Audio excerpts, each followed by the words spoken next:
Motivate. Students Book 2. CD 2.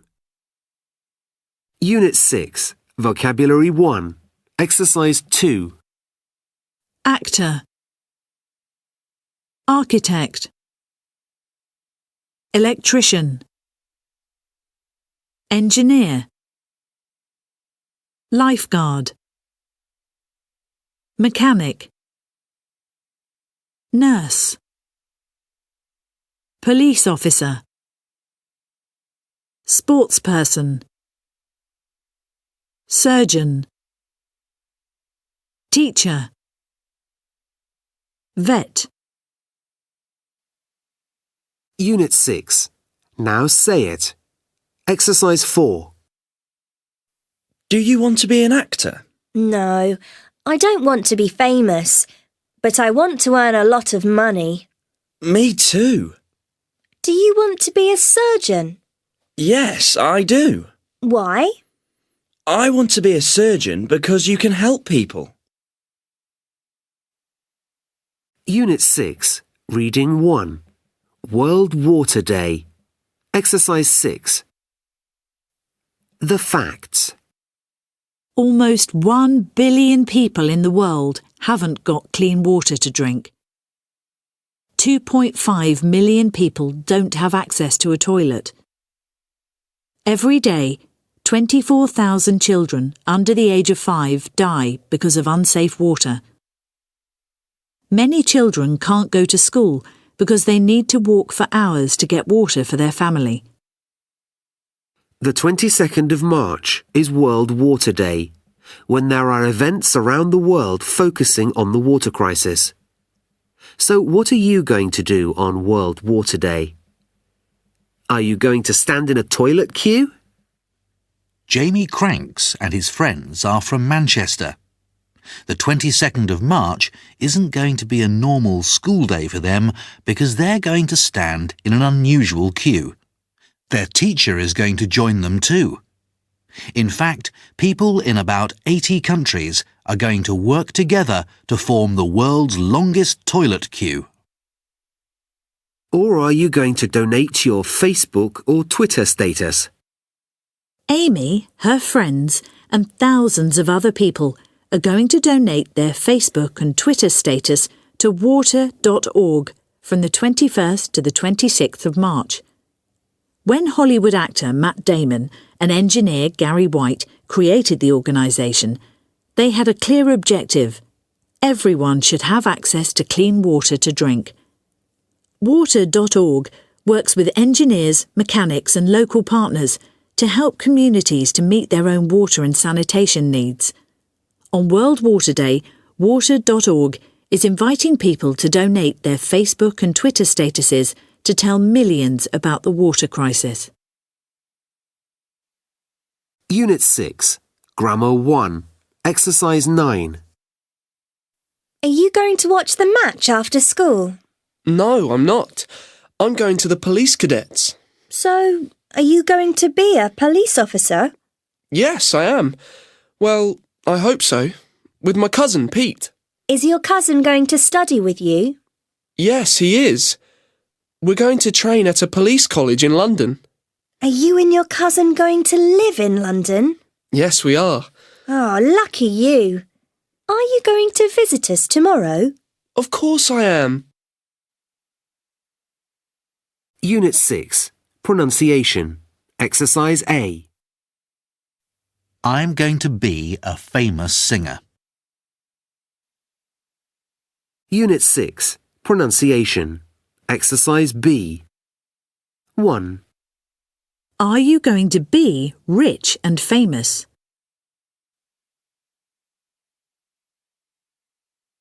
2. Nick's going to live in London. Unit 6. Listening. Exercise 13. Ed. Who's my hero? Can it be a sports person? I think... Yes, Tom Daley, the diver. Do you know him? You know, he was the youngest British competitor in the Olympics in 2008 in Beijing. He was only 14 years old. He didn't win a medal then, but he became world champion in 2009. He went on to win a bronze medal in the 2012 Olympics held in London. Why is he so special? Well, he trains really hard and he also supports a national charity for children. Amazing! Rosie. My hero is my Aunt Chantelle. She's a nurse for the Red Cross. Next month, she's going to work in a camp for more than 100,000 people in Sudan, Africa. Chantelle says every week more than 700 children in this camp suffer because they haven't got anything to eat. So she's going to help to give food to young children. She's special because she's got a comfortable life in Britain, but she's going to go to a country where her life isn't going to be easy, and she's going to help others. Vicky. Don't laugh. I'm going to say Mr. Benson, our maths teacher. He's about 60 years old, but he's going to stop working next year. I'm not very good at maths, and I usually feel very nervous before exams. Mr. Benson often stays with me after class to explain things again, and he gives us ideas about how to study and how to relax before an exam. He's also very special because he's our basketball coach too, and we're going to be the champions this year. Unit 6. Speaking. Exercise 3. I think working as a fireman must be fantastic. In my opinion, it's too dangerous. Do you think they are brave? Yes, but I imagine it's boring sometimes. Why do you think it's boring? They wait in the fire station a lot. I would prefer to be a police officer. They always seem to be busy. Well, I'd like to be a fireman, but perhaps being a surgeon is more exciting. I agree. It must be a fantastic job, but it isn't for me. Why not? I can't stand blood. Unit 6. Culture. The police. Exercise 7. Police officers in the UK are often called bobbies. They are called bobbies because of Sir Robert Peel, Bob Peel, a politician who invented the idea of the police force in the 19th century. They wear a dark blue uniform with a white shirt and a black tie. They have a famous helmet, but only police officers who are on the beat wear this helmet. On the beat means they work in the street, either on foot or on a bicycle. When they are in a police car, they wear a cap. Probably the most distinctive police uniform in the English-speaking world belongs to the Royal Canadian Mounted Police, whose officers are known as the Mounties. They are the national police force of Canada, and their uniform is called the Red Surge. This is a red jacket, wide trousers, and a famous brown hat. The police officers often ride horses. Unit 6. Vocabulary 2. Exercise 2. Broken arm. Cold. Cough.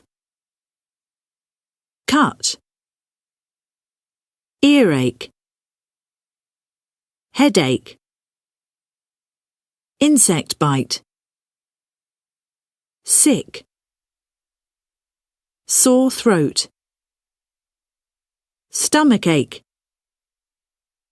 Temperature. Unit 6. Reading 2. Mountain Rescue. Exercise 6. Dave Morris works for the rescue service in the Lake District. Dave, is this your only job?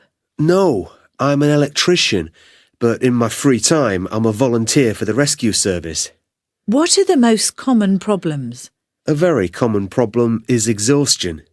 If someone in your group looks tired, you should all rest. You should also carry high-energy food, like chocolate. And what should I do if someone has got a broken leg or arm? Should I move them? No, you mustn't move them. You should call for help. Who should I contact? You should call 999 to speak to the police. While you wait, you should keep the person warm. What about for minor things like insect bites? Use cold water or a special cream. But if the person has a temperature, you should contact a doctor. Unit 6. Writing. Exercise 1. Local heroes. Tell us about your hero. This could be a member of your family, a friend, or someone who works in your town. There's £10 for every letter we print. Hi. A few years ago, my grandmother was in Northbridge Hospital for several weeks. The doctors told her you should change your habits. She began to eat a more healthy diet and she also started to do sport. Next week, she's going to run a half marathon to collect money for the hospital. She's also going to work in the hospital as a volunteer. She's going to talk to patients who don't usually have visitors. What a hero! Hayley, Stowbridge.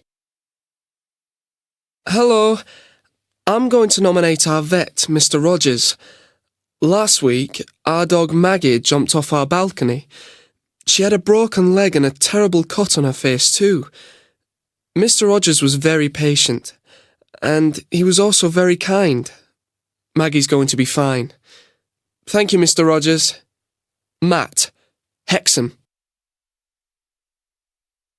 Unit 6. CLIL. Literature. Types of fiction. Dylan Thomas was a Welsh poet and writer. He wrote plays and short stories, as well as poetry. He was born in Swansea in 1914, and he died in New York in 1953. His work was in English, not in Welsh, and he sometimes wrote radio plays, including Under Milkwood, which is one of his most famous works. He often read his poetry on the radio and in theatres himself, and his voice was as famous as his writing while he was alive.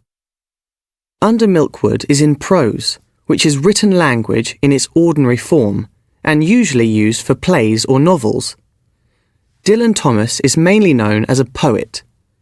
Poems sometimes use rhyme and rhythm, and they are shorter than prose. Plays are performed in the theatre, and they are written as a script.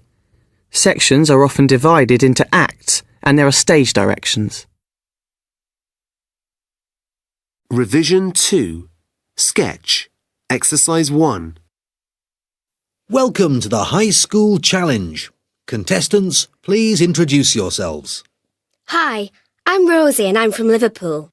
I'm Tim from London. I'm going to win this competition. I'm Amy, and I'm from Norwich. I'm the youngest contestant, but I'm probably the most intelligent. Today's questions are about the solar system. Question 1. The Apollo 11 mission landed on the moon in which year? Was it 1950?